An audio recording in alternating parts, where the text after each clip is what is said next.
Je voulais vous partager ce que j'ai vécu en vacances. Je suis partie en Espagne et en fait, donc j'ai des origines espagnoles. Ma mère est espagnole et euh, elle vit.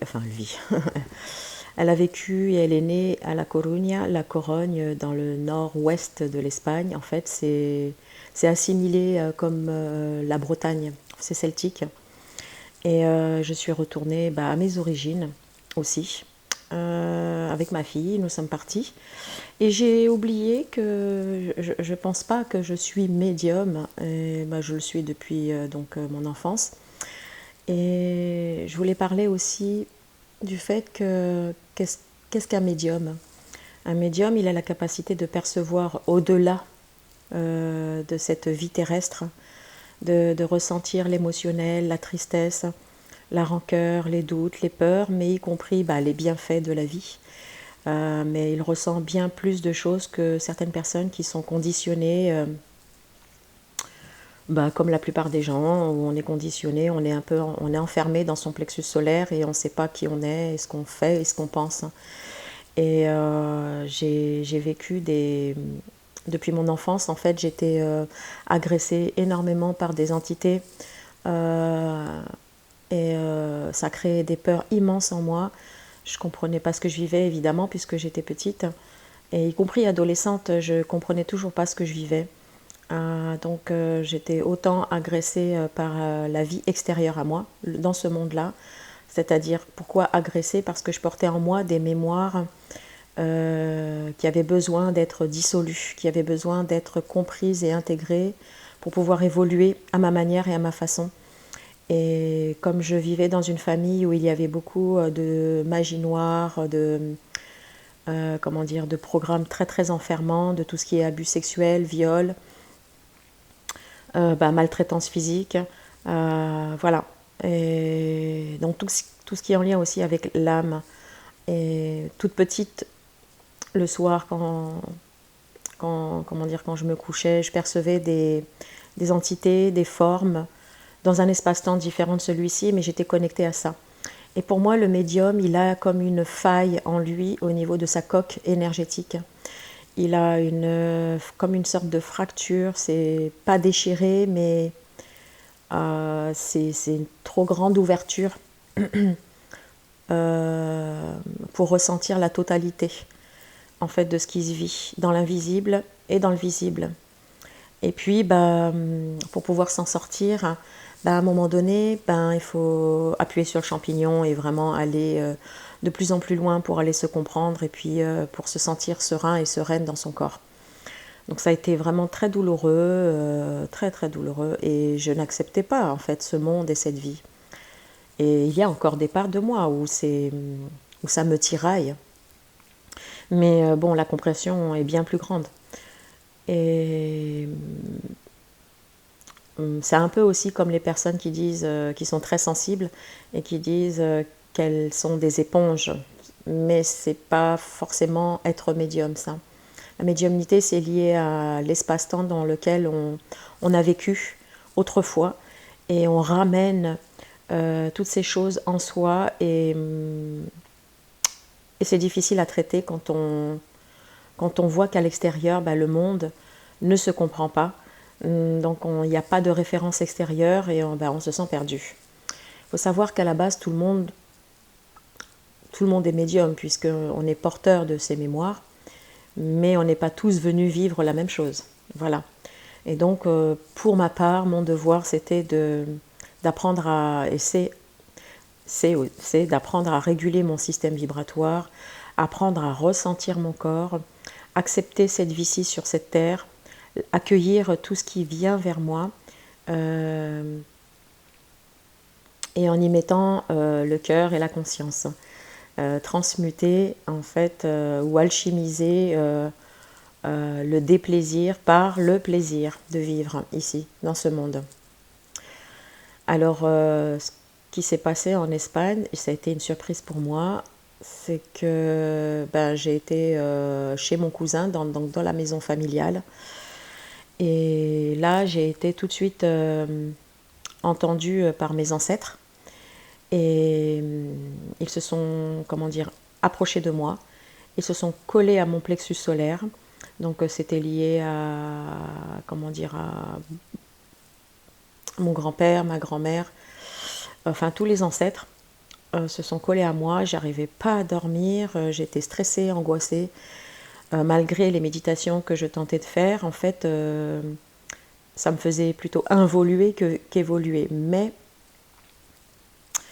malgré tout, ce fut positif parce que ce retour en arrière, ça me permet de mieux comprendre comment opter pour la restauration de mes blessures et comment voir ma vie. Alors, faut savoir que la vie d'un médium, c'est pas de tout repos parce que je ressens beaucoup de situations qui se créent dans l'invisible et que d'autres ne perçoivent pas. Par exemple, j'ai pas pu l'expliquer à mon cousin.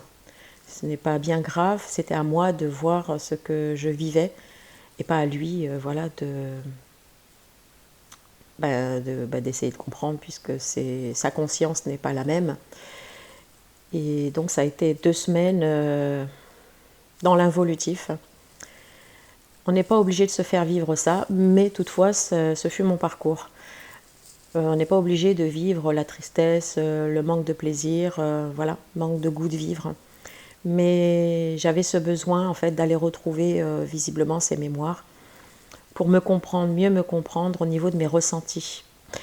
Ces derniers mois, enfin on va dire plutôt l'année dernière, pendant 1 an ou 2 ans, je me suis enfermée dans ma coque psychique. Je me suis enfermée parce que j'avais plus le goût de vivre, j'avais plus envie d'aller à la rencontre des autres et ça s'est fait tout seul. C'était pas une partie de plaisir, mais c'est ça en fait que même la partie en soi qui souffre, c'est ne pas le rejeter, ne pas la mettre de côté cette partie, ne pas être dans le déni non plus. C'est tout le temps se remettre en soi pour aller visiter ces mémoires qui restent coincées en soi. Et pourquoi je le vis à ce moment-là. Alors, quand j'étais en Espagne, j'ai pas su le faire parce que j'étais trop débordée émotionnellement.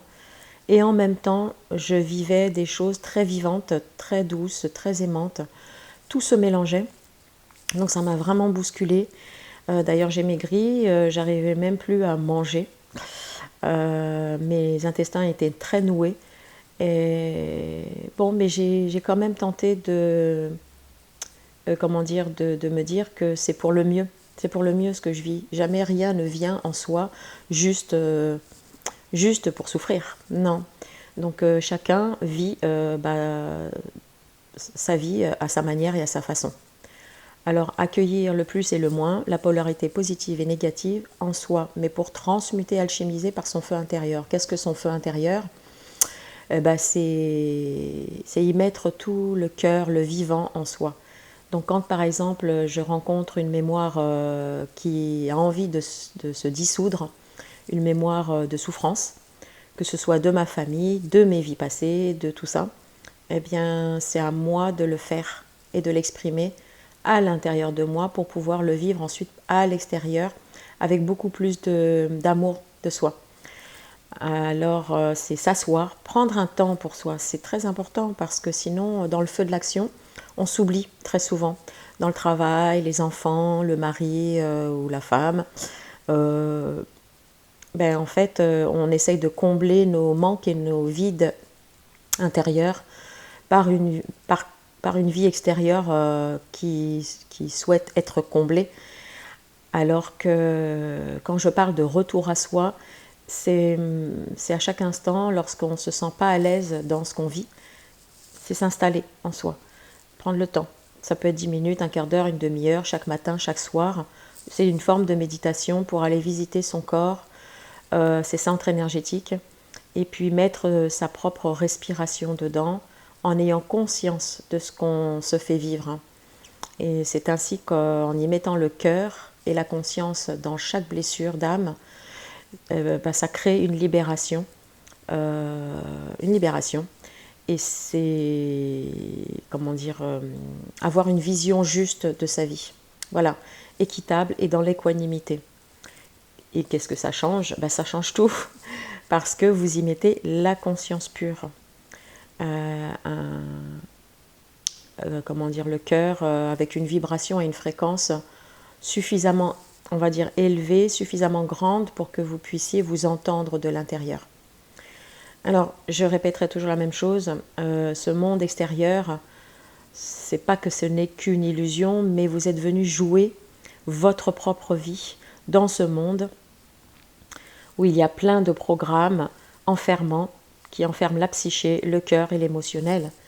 Et c'est aujourd'hui, c'est la prise de conscience de ce que vous vivez qui permet d'évoluer, de vous faire grandir et de prendre la mesure du temps et de votre musique intérieure. Soyez vivant à l'intérieur. Qu'est-ce que le vivant? C'est ne plus être dans la lutte et dans la survie et résister à l'évolution et au changement. C'est accueillir le vivant en soi. Le vivant, c'est le cœur, c'est l'amour, c'est le respect de soi, c'est l'écoute vibratoire aussi de ce que vous vivez. Donc c'est vous remettre en phase avec qui vous êtes réellement et que vous n'avez jamais su depuis des millénaires. Voilà. Et c'est ce que je propose dans mon quotidien, mes soins, mes ateliers, parce que je propose des ateliers de réunification cellulaire une fois par mois. Et donc si vous souhaitez vous inscrire, je vous mettrai comment dire, en note en bas de cette vidéo. Je vous mettrai les liens et l'inscription si vous voulez.